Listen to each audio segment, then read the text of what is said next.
کسی نے بیوی کے مرنے کا صدمہ اٹھایا ہوگا، کسی نے جوان بیٹے کی موت کا صدمہ دیکھا ہوگا، کسی نے امی کے مرنے کا صدمہ دیکھا ہوگا، کسی نے ابا کے مرنے کا صدمہ دیکھا ہوگا۔ خدا کی قسم بلال سے جا کے پوچھو، جب کالی کملی والے کا تجھے دیدار نہ ملا تیرا کیا حال بنا؟ تعالیٰ عنہ جیسے بہادر فرمانے لگے، جو یوں کہے گا میرے نبی فوت ہو گئے میں اس کی گردن اتار ماروں گا، میرا نبی فوت نہیں ہو سکتا، میرا نبی دنیا سے نہیں جا سکتا، میرا نبی ہمیشہ ہمیشہ کے لیے رہے گا۔ لیکن جناب ابو بکر صدیق نے قرآن کریم کی آیت سنا کر کے سمجھایا، فرمایا وما محمد الا رسول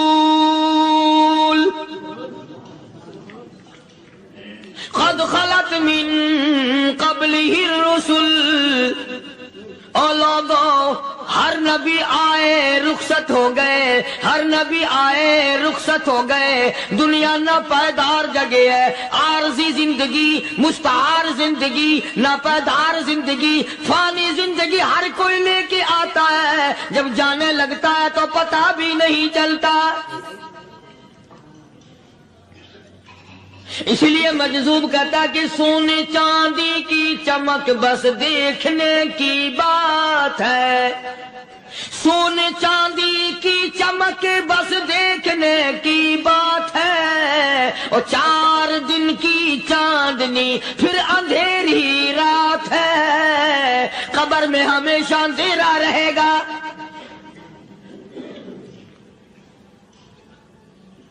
صحابہ اکرام نے وہ صدمہ دیکھا، وہ پریشانی دیکھی، کائنات میں کسی نے نہیں دیکھی۔ کسی نے بیوی کے مرنے کا صدمہ اٹھایا ہوگا، کسی نے جوان بیٹے کی موت کا صدمہ دیکھا ہوگا، کسی نے امی کے مرنے کا صدمہ دیکھا ہوگا، کسی نے ابا کے مرنے کا صدمہ دیکھا ہوگا۔ خدا کی قسم بلال سے جا کے پوچھو، جب کالی کملی والے کا تجھے دیدار نہ ملا تیرا کیا حال بنا؟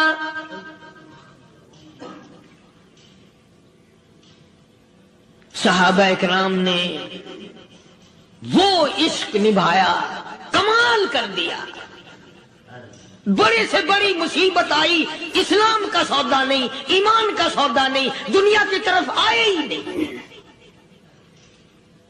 کون ان حضرات کا مقابلہ کرے گا؟ کئی لوگ کہہ دیتے ہیں جی صحابہ انسان تھے، ان سے بھی غلطی ہو، میں ٹھیک ہے، میں کہتا ہوں تھے تو انسان، پر یہ دیکھو شاگرد کس کے ہیں۔ صحابہ ہیں تو انسان، پر یہ اندازہ لگاؤ مرید کس کے ہیں۔ صحابہ ہیں تو انسان، پر یہ سوچو کہ یہ مقتدی کس کے ہیں۔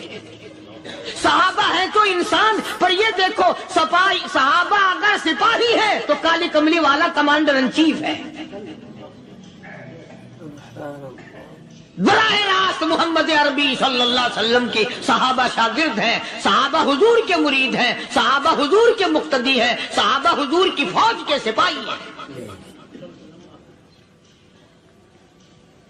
ایک ایک نے کمال کر دیا۔ جناب ابو بکر صدیق رضی اللہ تعالیٰ عنہ فرماتے ہیں میں اچانک محلے میں جا نکلا۔ ابو بکر کہتا میری یہ عادت تھی، شروع پہ جو اسلام آیا مکے میں، چودھری مارتے ہیں، رئیس مارتے ہیں، سردار مارتے ہیں، کمزوروں کو مارتے ہیں۔ جو کلمہ پڑھتا تھا پہاڑ ٹوٹ جاتے تھے۔ پیر پکڑ کر مکی کی گلیوں میں گھسیٹا جاتا تھا، چمڑا ادھر جاتا تھا۔ آج یہ بات کہنا بڑا آسان ہے، تبلیغی ساتھی سفر کرتے ہیں، تکلیف اٹھاتے ہیں، اگر جی جاؤ کافروں کو کلمہ سکھا کے آؤ، اور کلمہ تو تیرے پلے نہیں تو کافروں کو تو پھر پہنچائیں گے نا۔ 80 سال کی عمر ہے، کلمہ صحیح نہیں آتا، قبر بالکل سر پہ ہے، موت سر پہ ہے، قبر سامنے ہے، پھر بھی کلمہ نہیں آتا۔ اور میں تو کئی مرتبہ کہا کرتا ہوں کہ یہ بھی فکر کیا کرو کہ اس نبی کی ذات پر تم درود پاک پڑھتے ہو صلی اللہ علیہ وسلم، جس کی ذات پہ خود خدا درود بھیجتا ہے، فرشتے بھیجتے ہیں، ہزاروں بار مشک و عنبر سے منہ دھو کر کے اگر درود پڑھو تو ڈرنا چاہیے بے ادبی نہ ہو جائے، تو غلط ہو درود پڑھتا ہے نبی کی ذات پہ۔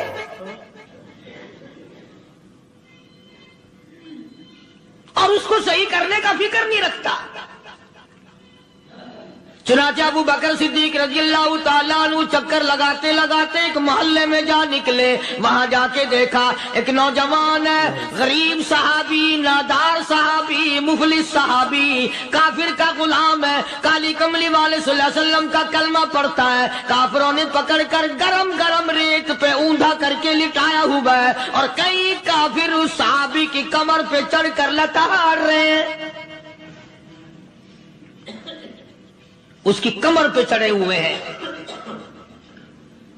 جناب ابو بکر صدیق رضی اللہ تعالیٰ عنہ فرماتے ہیں میں نے دور سے دیکھا، میں سمجھ گیا کوئی غریب آدمی ہے، جب میں قریب گیا فرماتے ہیں میری آنکھ نے دیکھا ابو فقیہ صحابی، میں نے پہچان لیا، کئی آدمیوں کے لتاڑنے کی وجہ سے، کئی آدمیوں کی کمر پہ چڑھ جانے کی وجہ سے ابو بکر کہتا ہے اتنی لمبی ابو فقیہ کی زبان باہر نکل آئی،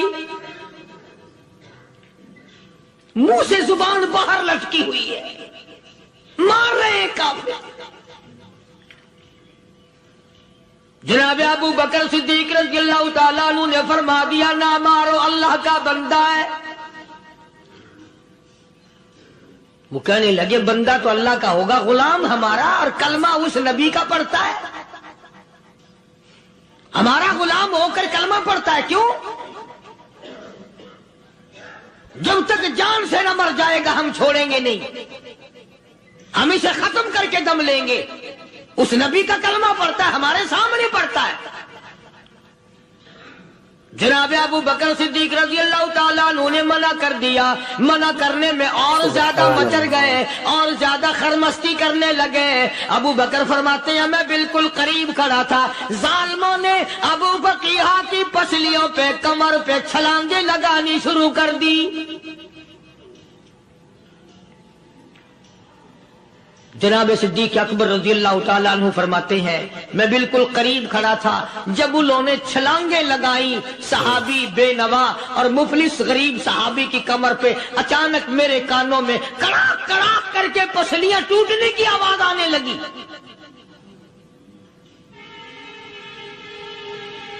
میرے سے برداشت نہ ہوا، میں برداشت نہ کر سکا۔ جناب ابو بکر رضی اللہ تعالیٰ عنہ فرماتے ہیں میں نے کہا ظالمو سودا کر لو، میں خرید لوں گا۔ انہوں نے جو منہ مانگے، دام مانگے، جناب ابو بکر صدیق رضی اللہ تعالیٰ عنہ نے وہ دام دے دیے، پیسے دے دیے۔ ہاں ہاں، غریب کی ہمدردی کی، مظلوم کی ہمدردی کی۔ آج ہمارے پاس جو پیسہ ہے وہ کنجری پہ خرچ ہو سکتا ہے، بدماشی پہ خرچ ہو سکتا ہے، ٹیپ ٹلو اور فیشن پہ خرچ ہو سکتا ہے، اللہ کے دین پہ خرچ کرنے کی ہمیں توفیق نہیں ہوتی۔ سارے سال کی کمائی کا حساب لگائیں کہ ہم نے کتنا اپنے بیوی بچوں پہ خرچ کیا، کتنا اللہ اور اس کے رسول اور اللہ کے قرآن پہ خرچ کیا، 100-2% بھی نہیں بنتا۔ جناب ابو بکر رضی اللہ تعالیٰ عنہ نے ابو فقیہ رضی اللہ تعالیٰ عنہ کو خرید لیا، کافروں کے نیچے سے نکال لیا، کپڑے جھاڑے، زخموں پہ مرہم پٹی کی۔ ابو بکر دوڑے دوڑے پانی کا پیالہ لے آئے اور فرمانے لگے ابو فقیہ تجھے بڑی مار پڑی ہے، بڑی تکلیف پہنچی ہے، میں نے تیری زبان باہر لٹکی ہوئی دیکھی، نکلی ہوئی دیکھی، خشکی آ گئی ہوگی، زبان پہ کانٹے جم گئے ہوں گے، تھوڑا سا پانی پی لے۔ ابو فقیہ کہتا ابو بکر تیرے احسان کا بدلہ خدا دے گا، تیری مہربانیوں کا بدلہ خدا دے گا، میں نہیں دے سکتا، تو نے پیسے خرچ کر کے مجھے آزاد کرایا، میں تجھے دعا دے سکتا ہوں، میں غریب ہوں، میں نادار ہوں، میں مفلس ہوں، میں مسکین ہوں، اور ابو بکر تنگ نہ کر، میں پانی پی نہیں سکتا۔ کیا بات ہے، کیوں پانی نہیں پی سکتا؟ کہنے لگا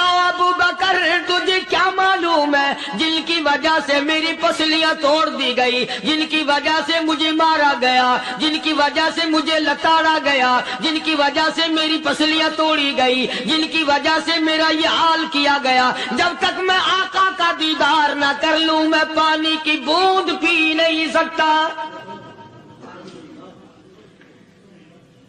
مجھے پہلے شربت دیدار پینا ہے۔ میں نے سرکار مدینہ صلی اللہ علیہ وسلم کی زیارت پہلے کروں گا، پانی بعد میں پیوں گا۔ او ابو بقیہ، تجھے تو بڑی سخت مار پڑی ہے، تجھے تو بڑی تکلیف پہنچائی گئی ہے، میں تجھے حضور کے دربار میں لے کے چلوں گا، تو پانی تو پی لے۔ کہتا کوئی مجنون بتاتا ہے، کوئی کہتا ہے دیوانہ، کوئی مجنون بتاتا ہے، کوئی کہتا ہے دیوانہ، یہ تو مرض عشق احمد کا ہوا بیمار میں بھی ہوں۔ اور ابو بکر تجھے کیا معلوم ہے، مجھے عشق لگا ہوا ہے، مجھے سوز و گداز لگی ہوئی ہے، میں اپنے دل میں کسی کو بسائے بیٹھا ہوں، جب تک اس آقا کا دیدار نہ کر لوں مجھے چین نہیں آئے گا۔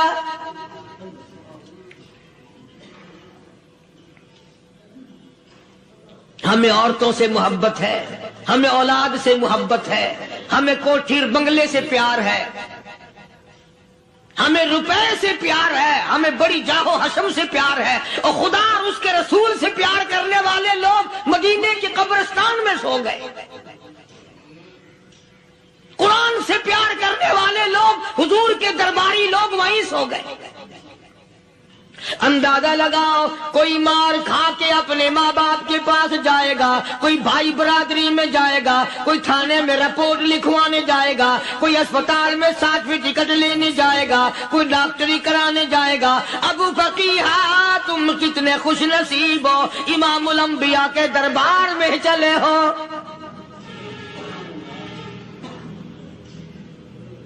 حضور اکرم سب کہہ دو صلی اللہ علیہ وسلم کے دربار میں ابو فقیہ کو لایا جا رہا ہے۔ علماء نے لکھا ہے کہ جب ابو فقیہ حضرت کے دربار میں پہنچے تو خبر تو پہلے تھی نا کہ بڑی مار پڑی ہے، رحمت کائنات نے اٹھ کر سینے سے لگا لیا۔ تشریف فرما ہوئے،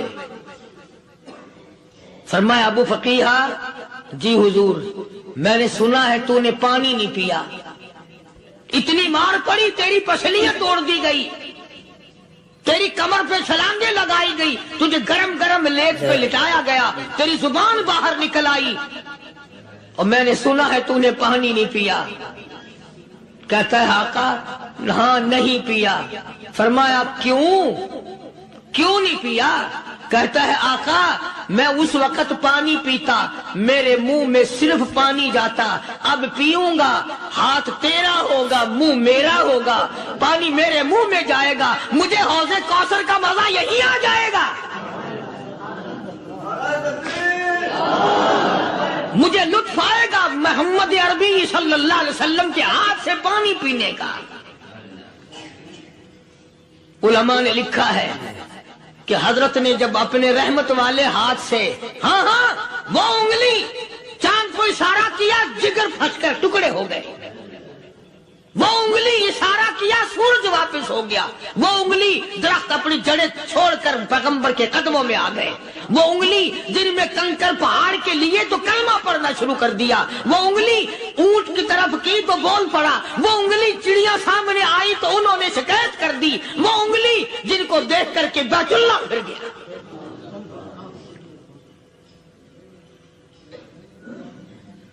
مدنی کریم صلی اللہ علیہ وسلم نے یوں پانی کا پیالہ اٹھایا، ابو فقیہ نے پیالہ پکڑنے کے لیے یوں آگے کو ہاتھ کیا، فرمایا اب وہی بات ہوگی، ہاتھ میرا ہوگا منہ تیرا ہوگا، میں اپنے ہاتھ سے پلاؤں گا۔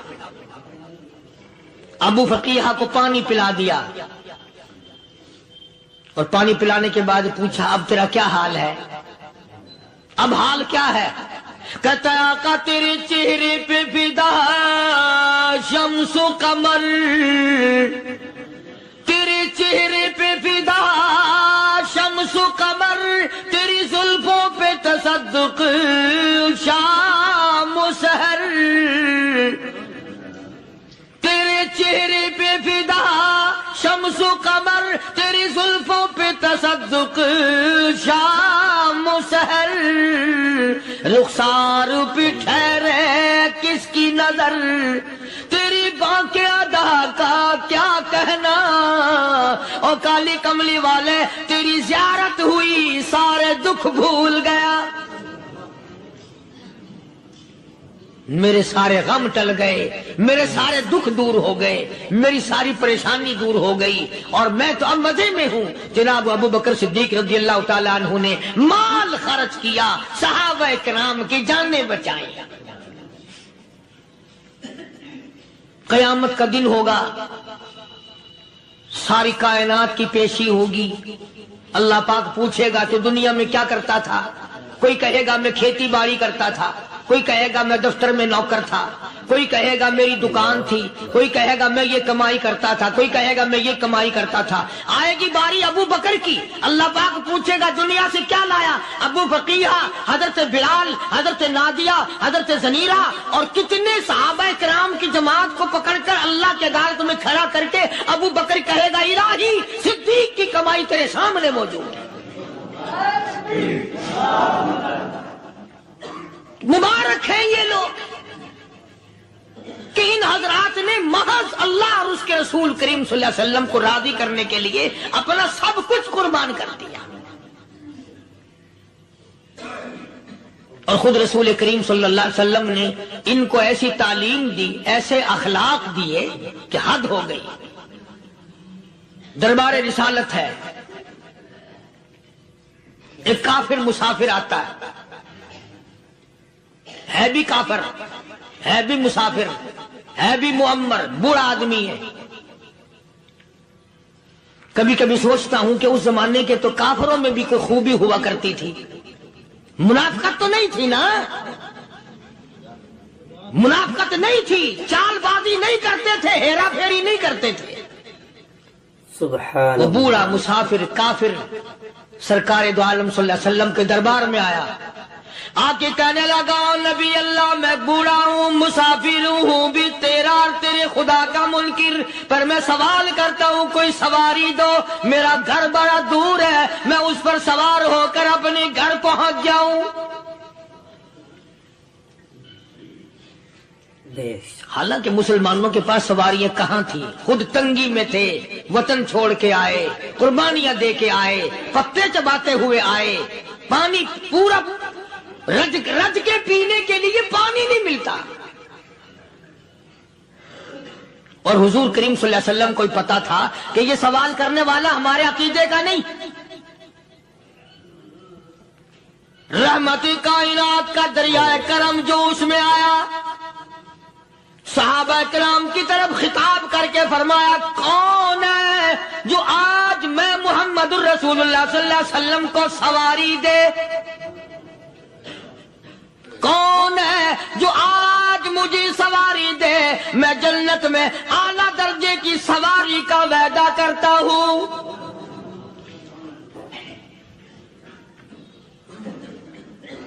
حضرت عبادہ بن ثابت رضی اللہ تعالیٰ عنہ صحابے اٹھے اور اپنی ڈاچی، اپنی اونٹنی حضور کے ہاتھ میں پکڑا دی، اور حضور نے اس مسافر کو دے دی کہ لے بھائی سواری تجھے مل گئی۔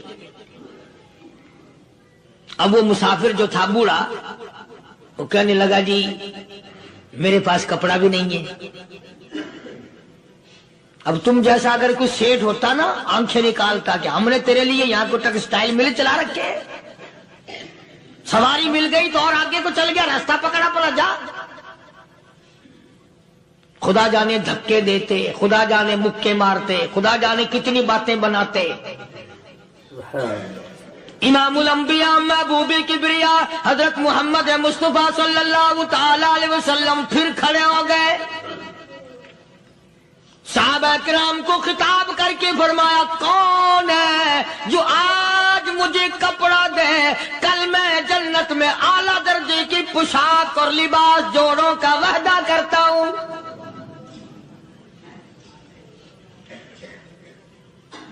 ایک صحابی نے اپنا کپڑا اتار کر حضور کے ہاتھ میں دے دیا صلی اللہ علیہ وسلم. یعنی ان کو کتنا یقین ہے حضور کی زبان پہ. سودا جنت کا ہو رہا ہے، زبان ہے کالی کملی والے کی، سودا ہو رہا ہے جنت کا. اور آج تمہیں سارا قرآن سنا دو، وہ سنانے والے کا بھی ڈلا تھے، سننے والے مولوی کہتے رہتے ہیں یار کوئی بات نہیں، جنت کس نے دیکھی ہے. صحابہ کرام میں سے کسی نے کپڑا دے دیا، حضور کریم صلی اللہ علیہ وسلم نے کپڑا لیا اور اس مسافر کو دے دیا کہ لے بھی کپڑا بھی مل گیا. ہے بھی کافر، اپنے عقیدے کا نہیں، اپنے قبیلے کا نہیں، اپنے خاندان کا نہیں. اب وہ کہنے لگا کہ نبی اللہ مجھے بھوک بھی لگی ہے، میں نے روٹی بھی کھانی ہے. مدنی کریم صلی اللہ تعالی علیہ وسلم پھر کھڑے ہو گئے اور صحابہ کرام کو خطاب کر کے فرمایا کون ہے جو مجھے آج کھانا دے، روٹی دے، کل میں جنت میں اعلیٰ درجے کے کھانے کا وعدہ کرتا ہوں.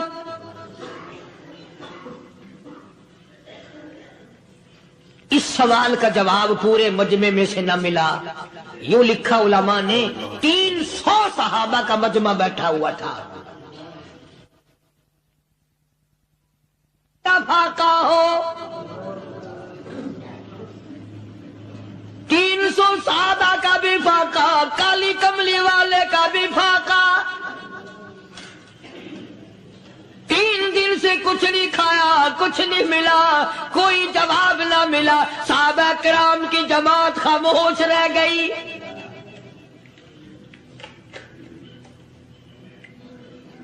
سلمان فارسی رضی اللہ تعالیٰ عنہ اٹھے اور اس مسافر کا ہاتھ پکڑا اور کہنے لگا میں تجھے ایسے دروازے پہ لے کے چلوں گا جہاں سے کچھ نہ کچھ کھانے کے لیے مل جائے گا. آیا ہے سلمان فارسی مسافر کو لے کر خاتون جنت سیدہ فاطمہ الزہرا رضی اللہ تعالیٰ عنہا کے دروازے پہ اور آواز لگائی یا اہل بیت رسول اللہ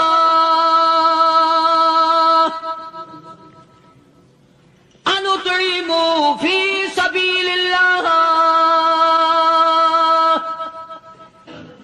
او نبی کی لخت جگر، نبی کی نوری نظر اور نبی کے جگر کے ٹکڑے اور کالی کملی والے کی بیٹی اے فاطمہ، ایک آدمی بھوکا ہے، کھانا کھلانا ہے، اس کے لیے کھانا بھیجو.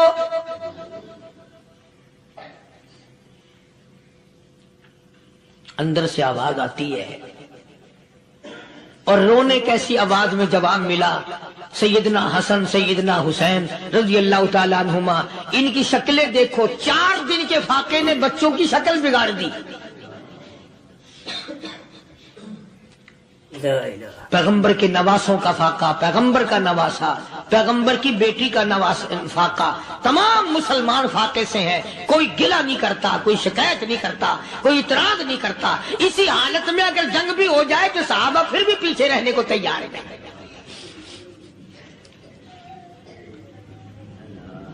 جب اندر سے یہ جواب ملا کہ تمہارا تو 3 دن کا فاقہ ہے، فاطمہ کہتی ہے میرا اور میرے بچوں کا 4 دن کا فاقہ ہے.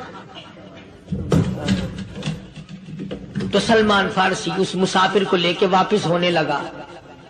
اندر سے آواز آتی ہے خالی نہ جاؤ، میرے سر کی چادر لے جاؤ، یہ لے جا کر یہودی کے پاس گروی رکھ دو، گہنا رکھ دو، غلہ لے آؤ، میں پیس پکا کے کھلا کے بھیجوں گی.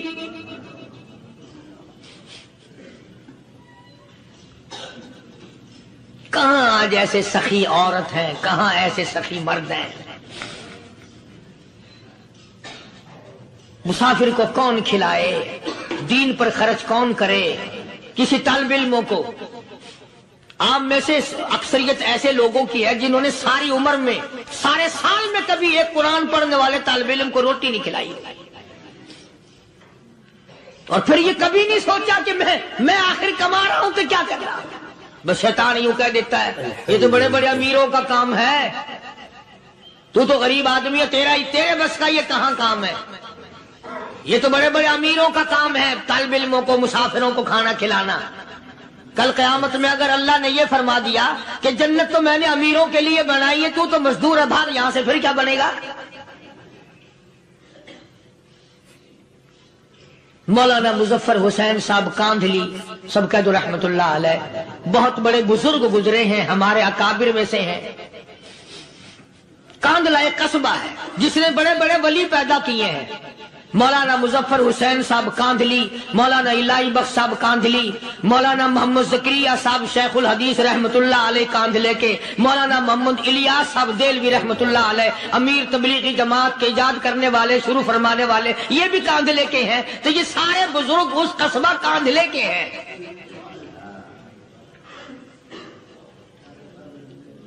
تو مولانا مظفر حسین پانی پت سے پیدل چل دیے اپنے کاندھلے کرانے کی طرف۔ راستے میں ایک بستی آئی، شام ہو گئی تو حضرت نے وہیں قیام کر لیا، ٹھہر گئے۔ عصر کی نماز پڑھی، مغرب کی نماز پڑھی، مسجد میں صفائی کی، اذان دی۔ کوئی ایک آدھ آدمی آیا تو جماعت کر لی۔ وہ جو آدمی آیا اس نے پوچھا مولانا آپ مسافر ہیں؟ کہ جی ہاں۔ کہ رات کو یہی رہو گے؟ کہ جی حضور۔ وہ آدمی 3 روٹیاں لے کر آیا اور مولانا نے وہ تینوں روٹیاں کھا لی اور سو گئے۔ تو مولانا فرماتے ہیں کہ مجھے اس رات میں حضور اکرم صلی اللہ علیہ وسلم کا 3 مرتبہ دیدار مل گیا۔ 3 مرتبہ حضور کی مجھے زیارت ملی۔ مولانا فرماتے ہیں میں تو اگلے دن بھی وہاں ٹھہر گیا کہ یہ جگہ چھوڑنے کی ہے، جہاں اتنی بڑی دولت ملے یہاں تو ساری عمر پڑا رہے آدمی۔ تو حضرت فرماتے ہیں کہ اگلے دن وہی مسافر، مولانا مسافر ہیں، وہی آدمی ہے، 2 روٹیاں لے کر آیا اور مولانا فرماتے ہیں میں نے 2 روٹیاں کھا لی تو اس رات کو مجھے 2 مرتبہ حضور صلی اللہ علیہ وسلم کا دیدار ملا۔ میں تیسرے دن بھی وہیں ٹھہر گیا۔ تیسرے دن شام کو وہی آدمی 1 روٹی لے کر آیا اور میں نے وہ روٹی کھا لی تو اس رات کو حضور کریم صلی اللہ علیہ وسلم کی 1 مرتبہ زیارت ہوئی، 1 مرتبہ دیدار ملا۔ تو مولانا فرماتے ہیں میری سمجھ میں یہ بات بیٹھ گئی کہ یہ نہ تو جگہ کی برکت نہ بستی کی برکت، یہ تو اس کی روٹیوں کی برکت ہے۔ 3 کھائی تو 3 مرتبہ دیدار ہوا، 2 کھائی تو 2 مرتبہ دیدار ہوا، 1 کھائی تو 1 مرتبہ، یہ تو اس کی روٹی کی کرامت ہے۔ تو وہی آدمی جو روٹی لانے والا تھا وہ کہنے لگا مولانا کل آپ تشریف لے جائیں، یہاں نہ ٹھہرنا۔ تو حضرت فرماتے ہیں میں نے کہا کیوں بھائی، مجھے تو ایسی دولت مل رہی ہے میں یہیں پڑا رہا ہوں۔ وہ کہنے لگا اللہ والے آپ کو پتہ نہیں، پرسوں میں مزدوری کر کے اتنا ہی آٹا لایا تھا کہ 3 روٹیاں بنی، اتنا ہی آٹا بنا تھا، 3 روٹیاں بنی، میں اپنے نام کی روٹی اٹھا کے چل دیا۔ میری بیوی نے پوچھا کہاں؟ میں نے بتایا مسجد میں ایک اللہ والا مسافر ہے۔ وہ کہنے لگی میں بھی فاقہ کر لوں گی، میرے نام کی روٹی بھی اس مسافر کے لیے لے جا۔ کہتا ہے میں نے دونوں اٹھا لی، تیسری روٹی ایک بچہ ہمارا اس کے لیے چھوڑ دی۔ وہ بچہ کہنے لگا اچھا ماں باپ جنت میں جائیں، بیٹا کدھر رہے گا، میں بھی فاقہ کروں گا، میرے نام کی بھی لے جا۔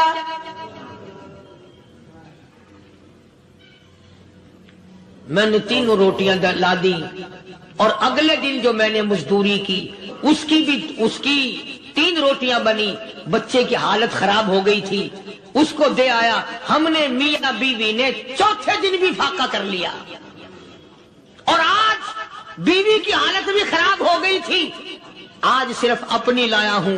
مولانا اس لیے عرض کر دیا کبھی کل میرا پیر نہ پھسل جائے، ایسا نہ ہو میرا قدم ڈگمگا جائے، ایسا نہ ہو بھوک کا مارا میں کچھ اور کر بیٹھوں، اس لیے عرض کر دیا کل آپ تشریف لے آئے۔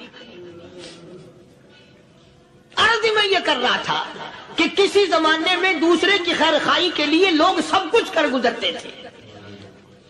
حضرت محمد الرسول اللہ صلی اللہ تعالی علیہ وسلم کے پاس جنگ بدر کے قیدی آئے تھے کافر، اسلام کے دشمن، دین کے دشمن، قرآن کے دشمن، ایمان کے دشمن، مگر صحابہ کرام کو فرمایا یہ میرے مہمان ہیں، حضور نے فرما دیا صلی اللہ علیہ وسلم۔ ایک صحابی جو ایک مہمان کو لے گیا، حضور کے مہمان کو، تھے جنگی قیدی۔ علماء کرام نے لکھا صحابی کے گھر میں کھانا تھوڑا تھا، اس کافر کو تو کھانا دے دیا، آپ اس کے پاس بیٹھ کر درخت کے پتے چبا لیے۔ دوسرا دن آیا، پھر ایسا ہی کیا، اس حضور کے مہمان جنگ بدر کے قیدی کافر کو کھانا کھلایا، خود درخت کے پتے چبا لیے۔ تیسرا دن آیا، وہ جنگی کافر کہنے لگا، قیدی کہنے لگا آج پہلے کلمہ پڑھا پھر روٹی کھلا، میں پہلے مسلمان بنتا ہوں اس کے بعد میں کھانا کھاؤں گا۔ ارے تم اتنے اپنے اوپر دوسرے کو ترجیح دیتے ہو کہ ہم کافر بھی ہیں، تمہیں مارنے والے تمہیں مارنے آئے تھے، اور تمہارا حال یہ کر دیا کالی کمری والے نے کہ خود پتے چباتے ہو، دشمن کو کھانا کھلاتے ہو، خود درختوں کے پتے چبا رہے ہو۔ محمد صلی اللہ علیہ وسلم نے تمہیں اتنا اونچا بنا دیا، نگاہ نبوت نے تمہیں ایسا رنگ دیا، اور نبی کے دروازے نے تمہیں وہ دیا کہ قیامت آ سکتی ہے، مگر صحابہ تمہاری دولت نہیں چھین سکتے۔ تو فاطمہ الزہرا رضی اللہ تعالی عنہا نے سر کی چادر اتار کر دے دی سلمان فارسی کو کہ یہ لے جا، یہودی کے پاس جا کے گروی رکھ دے، دانا غلہ لے آ، میں پیس پکا کے کھلا کے بھیجوں۔ سلمان فارسی کہتے ہیں رضی اللہ تعالی عنہ کہ ہم چادر لے کر کے یہودی کے پاس گئے اور یہودی کو سارا قصہ بتایا۔ اس یہودی نے چادر لے کر رکھ لی اور غلہ تولنے لگا دینے کے لیے، تو رو رہا تھا۔ ہم نے پوچھا تجھے کیا ہوا، تو کیوں رویا؟ کہنے لگا مسلمانوں، ہماری توریت میں واقعہ موجود ہے، قصہ موجود ہے، آخر الزمان پیغمبر صلی اللہ علیہ وسلم کی بیٹی کی دروازے پہ ایک بھوکا کافر مسافر آئے گا، اس کا پیٹ بھرنے کے لیے نبی کی بیٹی اپنی چادر اتار کر گروی رکھ دے گی، یہودی کے پاس غلہ منگوا کے کھانا کھلائے گی۔ آج توریت کی بات سچی ہو گئی، چادر آئی رکھی ہے، میں وہ یہودی ہوں۔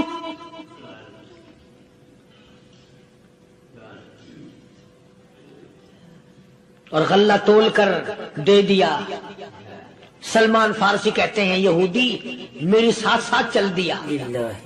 خاتون جنت سیدہ فاطمہ الزہرا رضی اللہ تعالی عنہا کے دروازے پہ آیا، اور جب ہم نے غلہ دے دیا، چادر بھی اندر یہودی نے پہنچا دی کہ میں چادر بھی واپس دینے آیا ہوں، اور سلمان کو کہنے لگا اب دیر نہ لگا، دیر نہ کر، کیوں؟ میری توریت نے تصدیق کر دی کہ یہ نبی برحق ہے، اب ایسا نہ ہو میرا دم نکل جائے، میں کفر پہ مر جاؤں، جلدی کر، مجھے سرکار کے دربار میں لے چل، میں مسلمان بنتا ہوں۔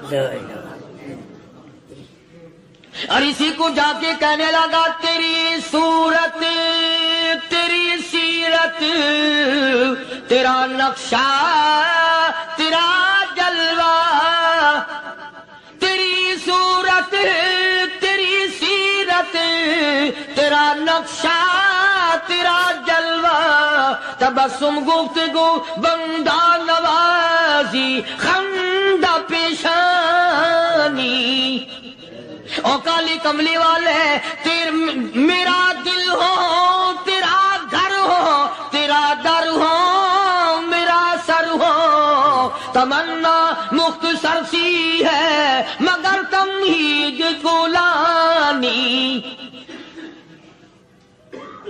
یہودی نے ضد نہیں کی۔ آج کا مسلمان کہلانے والا ضد کرتا ہے، ضد میں مارا جاتا ہے، ہائے ہم یوں ہیں، یہ یوں ہے۔ وہ یہودی اچھا نکلا، ذرا سی بات اس کے سامنے آئی فوراً سمجھ گیا، سرکار کے دربار میں جا کر غلامی قبول کر لی۔ بے شمار صحابہ کرام ہیں جنہوں نے اللہ کی راہ میں وہ دکھ اٹھائے، وہ پریشانیاں جھیلی۔ اللہ غنی، مکہ مکرمہ میں سیدنا ابو جندل رضی اللہ تعالی عنہ صحابی ہے، ایمان قبول کر لیا، کلمہ پڑھ بیٹھا، بس کافروں کے لیے مشغلہ بن گیا، تماشا بن گیا، روزانہ مارتے ہیں۔ اندازہ لگاؤ مسلمانوں، ملتان کے رہنے والوں، سارا مکہ مارنے والا ایک ابو جندل مار کھانے والا۔ لڑکے مارتے ہیں، جوان مارتے ہیں، بوڑھے مارتے ہیں، پیر پکڑ کر مکے کی گلیوں میں گھسیٹے گھسیٹے پھرتے ہیں۔ رحمت کائنات حضرت محمد رسول اللہ صلی اللہ تعالی علیہ وسلم عمرے کے لیے تشریف لائے ہیں، کفار مکہ نے روک دیے۔ حدیبیہ میں مکے سے 6 میل پر حضور صلی اللہ علیہ وسلم تشریف فرما ہے، صحابہ کرام کی فوج ہے، لشکر ہے، سرکار دو عالم ہے صلی اللہ علیہ وسلم۔ ذرا توجہ کرنا، کلیجے پہ ہاتھ رکھ کے ابو جندل کے پیروں میں بیڑیاں ڈال رکھی ہیں، چلا نہ جائے، مدینے نہ بھاگ جائے، کھسک نہ جائے، نکل نہ جائے۔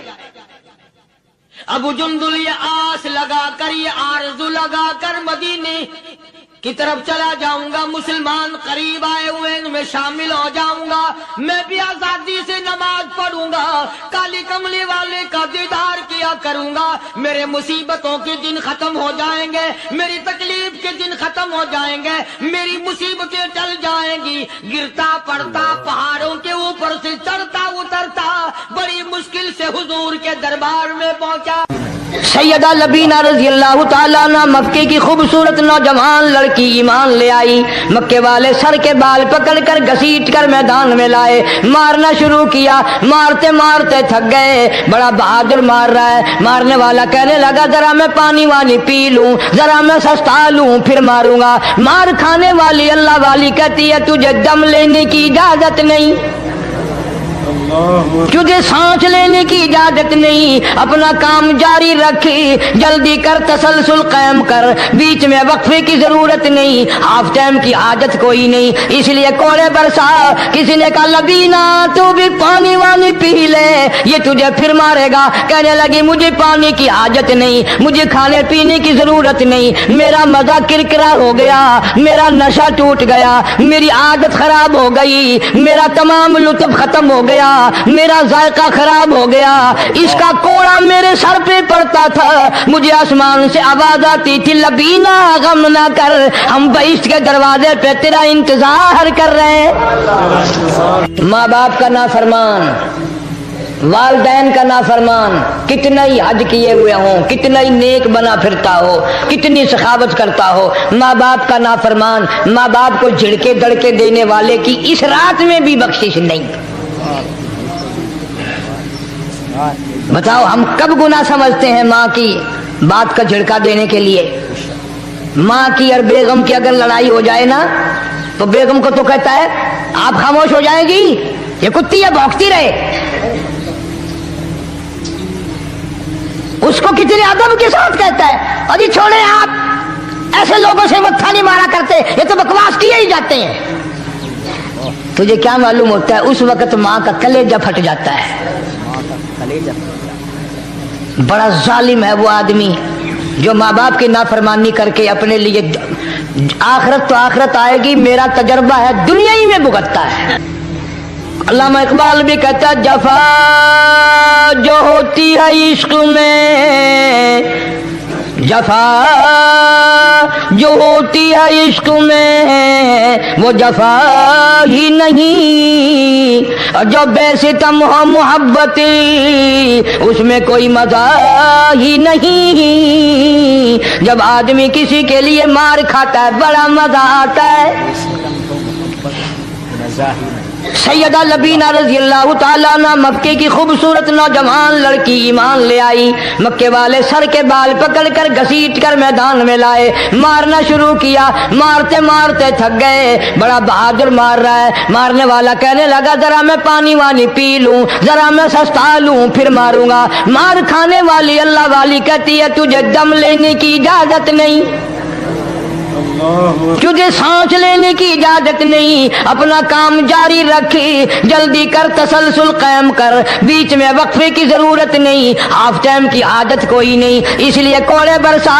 کسی نے کہا لبینا تو بھی پانی وانی پی لے، یہ تجھے پھر مارے گا۔ کہنے لگی مجھے پانی کی حاجت نہیں، مجھے کھانے پینے کی ضرورت نہیں، میرا مزہ کرکرا ہو گیا، میرا نشہ ٹوٹ گیا، میری عادت خراب ہو گئی، میرا تمام لطف ختم ہو گیا، میرا ذائقہ خراب ہو گیا، اس کا کوڑا میرے سر پہ پڑتا تھا، مجھے آسمان سے آواز آتی تھی لبینا غم نہ کر، ہم بہشت کے دروازے پہ تیرا انتظار کر رہے ہیں۔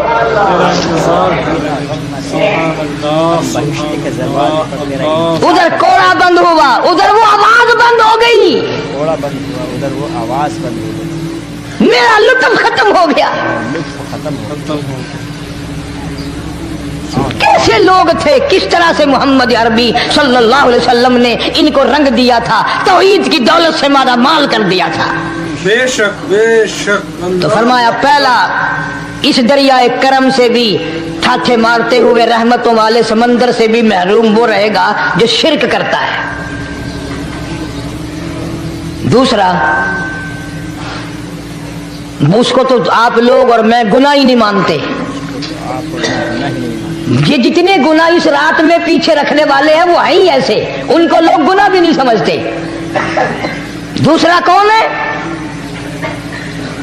حضور صلی اللہ علیہ وسلم فرماتے ہیں ماں باپ کا نافرمان، ماں باپ کا نافرمان، والدین کا نافرمان، کتنا ہی حج کیے ہوئے ہوں، کتنا ہی نیک بنا پھرتا ہو، کتنی سخاوت کرتا ہو، ماں باپ کا نافرمان، ماں باپ کو جھڑکے دڑکے دینے والے کی اس رات میں بھی بخشش نہیں۔ بتاؤ ہم کب گناہ سمجھتے ہیں ماں کی بات کا جھڑکا دینے کے لیے؟ ماں کی اور بیگم کی اگر لڑائی ہو جائے نا تو بیگم کو تو کہتا ہے آپ خاموش ہو جائیں گی، یہ کتی ہے بھونکتی رہے۔ اس کو کتنے ادب کے ساتھ کہتا ہے اور یہ چھوڑے آپ ایسے لوگوں سے متھا نہیں مارا کرتے، یہ تو بکواس کیے ہی جاتے ہیں۔ تجھے کیا معلوم ہوتا ہے اس وقت ماں کا کلیجہ پھٹ جاتا ہے۔ بڑا ظالم ہے وہ آدمی جو ماں باپ کی نافرمانی کر کے اپنے لیے آخرت تو آخرت آئے گی، میرا تجربہ ہے دنیا ہی میں بھگتتا ہے، نقد سودا ہے۔ ہمارے اس ملک میں میرا ایک واقف آدمی بیمار تھا پچھلے دنوں، میں اسے پوچھنے چلا گیا، اچھی طرح جانتا ہوں، میں اسے جانتا ہوں، وہ مجھے جانتا ہے۔ بیٹے کا شکوہ کرنے لگ گیا، رونے لگ گیا، پوچھتا نہیں ہے، پرواہ نہیں کرتا میری، کبھی یہ بھی نہیں پوچھتا باپ کا کیا حال ہے۔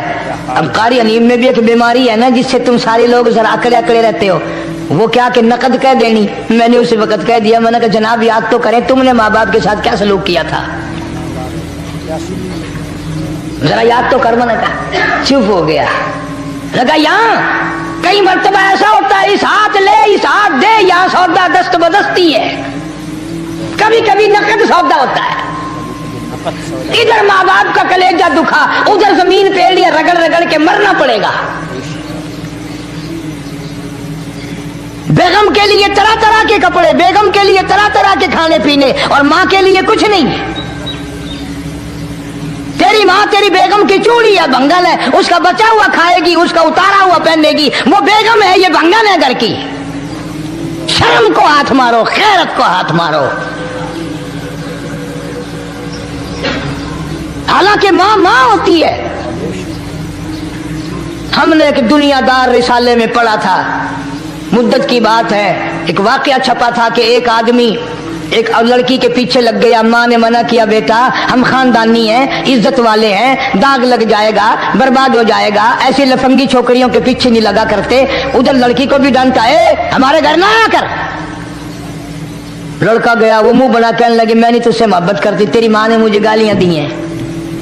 میں نے کوئی بات نہیں کوئی بات نہیں، ماں نے دے دی تو کیا ہوا؟ انہوں نے کہا نہیں، اگر ہم سے عشق کرنا ہے ماں کا کلیجہ نکال کے لا کے دو گے، ہم چبائیں گے تب ہم تیری محبوبہ بنیں گی۔ نشے میں تھا، غرق تھا، عشق کی مار میں آیا ہوا تھا، انہوں نے کہا لو دیر کیا ہے، تجھے تو خوش رکھنا ہے نا۔ گھر گیا، خنجر ساتھ لے کے گیا، ماں سوئی ہوئی تھی، خنجر مار کر ماں کو ذبح کر دیا، کلیجہ نکال کر پلیٹ میں رکھ کر دوڑا ہے، محبوبہ کو کہوں گا لو خوش ہو جا، لے آیا ہوں۔ چلتے چلتے دوڑتے دوڑتے اندھی آنکھ ہو گئی عشق میں، ٹھوکر لگی، گر پڑا، اس کٹے ہوئے دل میں سے بھی آواز آئی، بیٹا چوٹ تو نہیں لگی؟